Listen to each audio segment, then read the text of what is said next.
Shalom and welcome to another in our series of podcasts from Temple Beth Am, a dynamic center for conservative Judaism in Los Angeles. This is a recording of a Rosh Hashanah sermon by Rabbi Matt Shapiro. Shana Tova, everyone.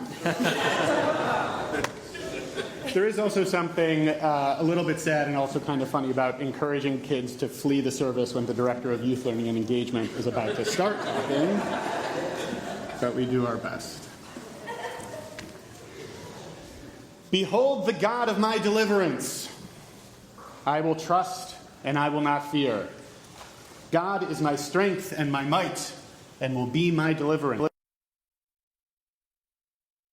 Cause the descendant of your servant to flourish and increase his power by your salvation, for we hope for your salvation all day. Praised are you, Lord, who causes the power of salvation to flourish.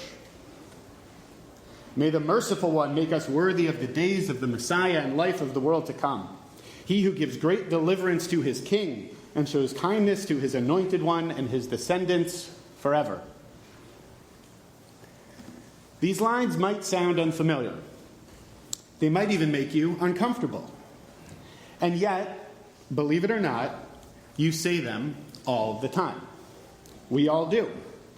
When we conclude Shabbat each week at Havdalah, in the weekday Amidah that we recite 3 times a day, and during Birkat Hamazon after each and every time we eat a meal. It's clear that our hope for deliverance, redemption, Messiah is woven consistently through nearly all elements of our tradition. But what comes to mind for you when you hear the word Messiah or Mashiach? We often shy away from this idea. I know I have.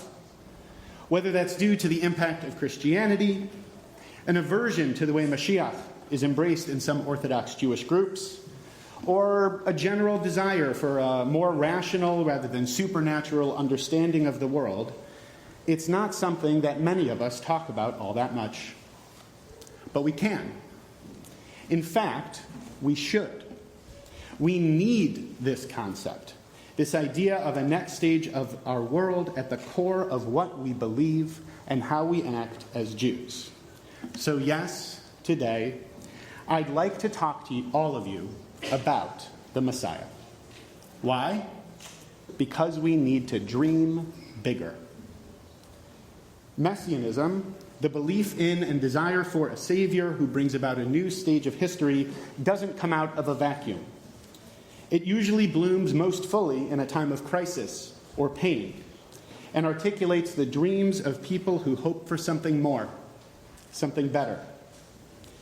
The topic originally came to mind as I was reading a book about the systemic nature of poverty in America.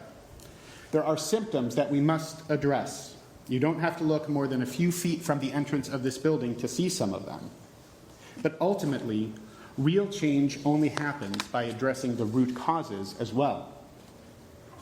And in order to make those large-scale changes, we need to look at both what's happening day to day while also mustering up the courage and the vision to move out of our comfort zones and envision a different way of doing things. This isn't just true of public policy or social issues. So many of us have our personal discomforts, our everyday pain, the burdens that we carry. Some of these are existential, like mental illness, addiction, and financial challenges, while some may feel more prosaic, professional struggles, family drama, or even just putting one foot in front of the other. And we need personal meaning, a sense of purpose in our lives. Yes, we have to navigate the everyday aspects of our lives, but we also need to have a vision for what we hope the world can be, for us as individuals and collectively. Now, of course, there are a wide variety of understandings of exactly who the Messiah is and may be and what a messianic age can and should look like, far, far too extensive to get into over the course of the sermon to get us to Kiddush on time. There's volume after volume on the topic, from Gershom Sholom's academic classic on the Messianic idea in Judaism to the poignantly titled, There's No Messiah and You're It, to, yes, really, 50 Jewish messiahs, which is about as long as the Great Jews in Sports book that I think Eitan will be getting later today. The teachings that I'll be offering over the course of the high holidays will be an opportunity to dive more deeply into exploring this topic. But for now, I'll summarize briefly that normative rabbinic theology has placed the idea of a Messiah, an anointed one, as a redeemer, as a central concept for centuries. There is also a consistent sense that the Messiah is always not quite yet coming, close enough to aspire to, but still out of reach. And then, when the Messiah finally arrives, there will be a significant shift. Not necessarily an apocalyptic one, but a time in which there is generally understood to be some combination of complete peace, Jews living in the land of Israel, the ability of all Jews to immerse themselves in learning Torah, the dissolution of the inclination towards evil, and an awareness of God for all people. Rabbi David Hartman wrote, "Messianism is a realistically possible state of affairs, which provides for the unleashing of human spiritual capacities and the bearing of new and undreamed of personal aspirations." So then, what are our spiritual capacities?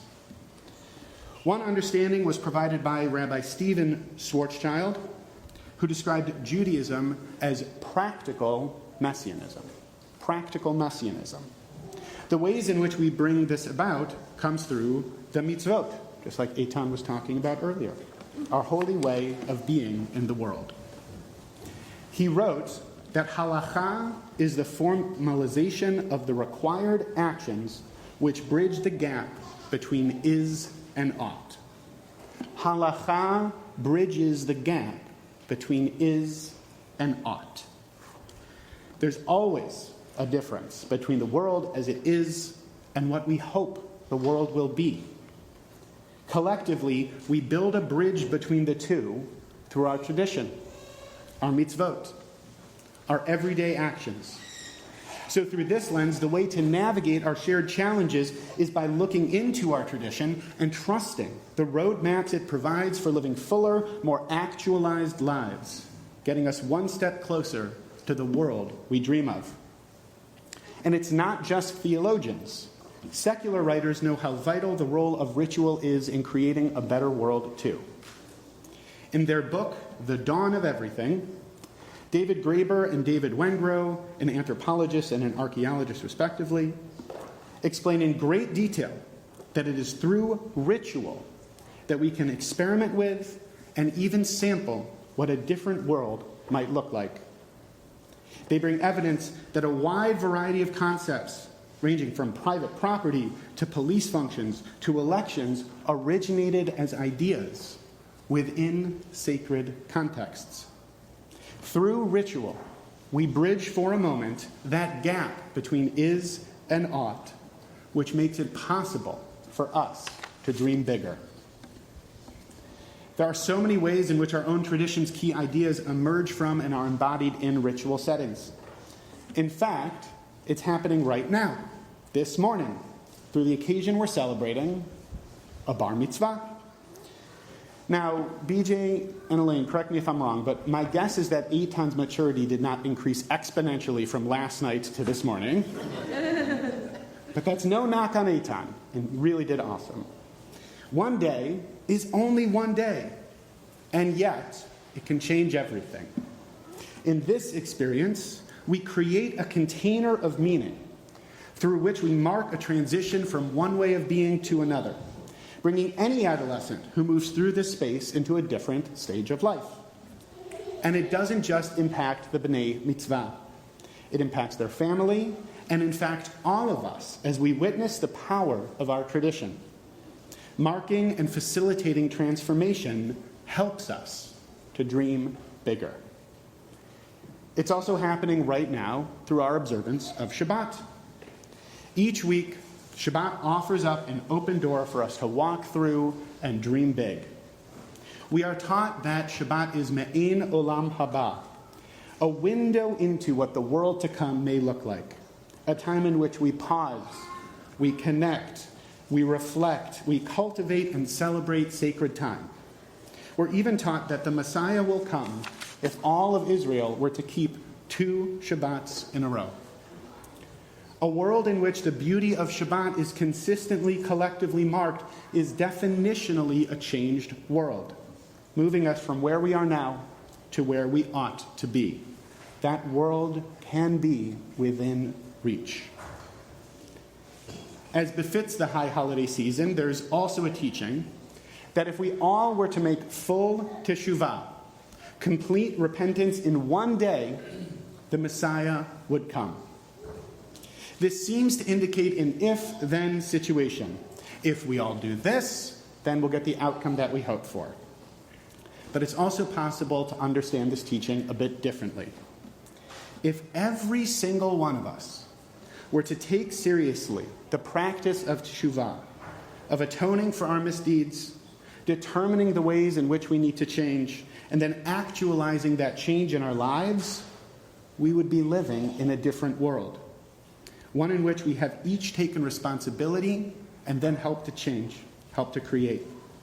By seeing that we can change, we make it possible to dream bigger. So it then makes a lot of sense that there are countless references to the Messiah in our liturgy and in our rituals. In addition to Havdalah and the Amidah and Birkat Hamazon, there's Elijah's cup at the Seder, Elijah's chair at a bris or Simchat Bat, the Aleinu at the end of each prayer service, and on and on. This transformative idea, our greatest dream as a people, infuses our rituals with hope, and we then metabolize that hope into our actions. Yes, Messianism has its hazards. There have been false messiahs who have caused disappointment, even destruction in our history. But as in all things, we don't have to think in binaries. Our deep need for hope and meaning can be tempered by realism without losing its power. It's true, our tradition includes voices that caution us about hastening the Messiah, but that's not at odds with dreaming of a better world and working towards it.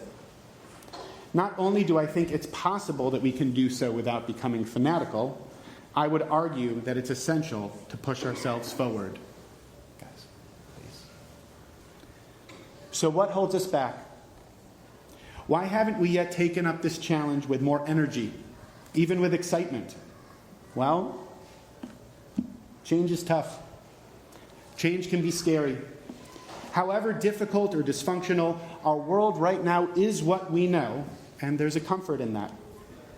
But that's the gift of Tishrei and the demand of the high holiday season.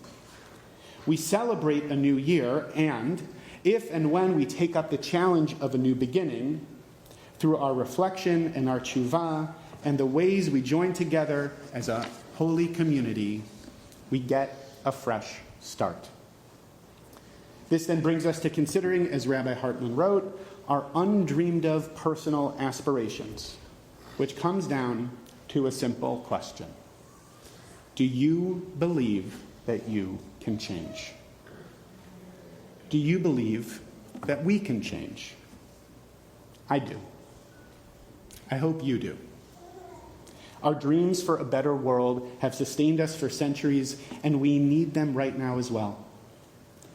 Rabbi Jonathan Sacks said that we are characters in the world's oldest continuous story, charged with writing its next chapter. So then we have a role in determining the book in which we'll write our names this coming year. We each have to take this on. So I urge you to reflect what's something you can do starting today that will bring you one step closer to the world that you dream of. I'll start.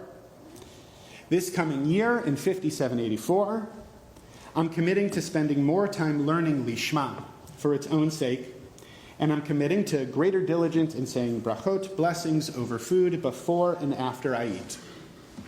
Why? Because I believe in the power of learning, and because I know how essential gratitude is. These actions will make those values more present in my life. Will this single-handedly bring about world-shaking transformation? No, Probably not. But it will change me. And it maybe will then make a difference to one or two others along the way, which might then reverberate further still. Since I dream of a world with more gratitude and a richer connection to wisdom, by fulfilling those mitzvot, I'll take a step in bridging gaps I've identified in my own experience of is and ought. But that's specific to me. The blessing is that it's a little bit different for all of us. The tikkun, the fixing that we each can produce, is unique for every person. So what does dreaming bigger mean to you? How are you going to make that happen in your life, not sitting around and waiting for that world to arrive, but creating it, starting right now? Locate someone nearby, note who they are, and commit to finding them at Kiddush and sharing that action with them. Don't know it's coming. They'll expect it. You can come up to them, share it with them. Because there are actions that each one of us individually can do, and we change more when we hold each other accountable for those actions. We can help each other get from where we are now to where we ought to be, where we hope to be. Our dreams themselves hold transformative power, and we bring about transformation by being in relationship with each other. The world is the way it is now only because we collectively agree it should be this way, and then act accordingly. But it doesn't have to be. It's not preordained. We can dream. We can dream bigger. And our tradition gives us the conceptual framework and the spiritual technology to do so. So let's see what's possible. Let's not keep making the same mistakes over and over again, staying blinkered in our lives by where we've been and what we believe has to be, and instead open our eyes to new possibilities for ourselves and for the world. If we aren't pushing ourselves to make our greatest dreams a reality, what else is there? We need to have hope. We need to have faith. We need to dream bigger. And if we do, when we do, will really mean the words that we recite each day. May the merciful one make us worthy of the days of the Messiah. Shabbat Shalom and an early Shana Tova. You have been listening to another in our series of podcasts from Temple Beth Am, a dynamic center for conservative Judaism in Los Angeles. If you enjoy these podcasts, we invite you to write a review on the Apple Podcast site or wherever you get your podcasts. For more information about Temple Beth Am Los Angeles, go to tbala.org.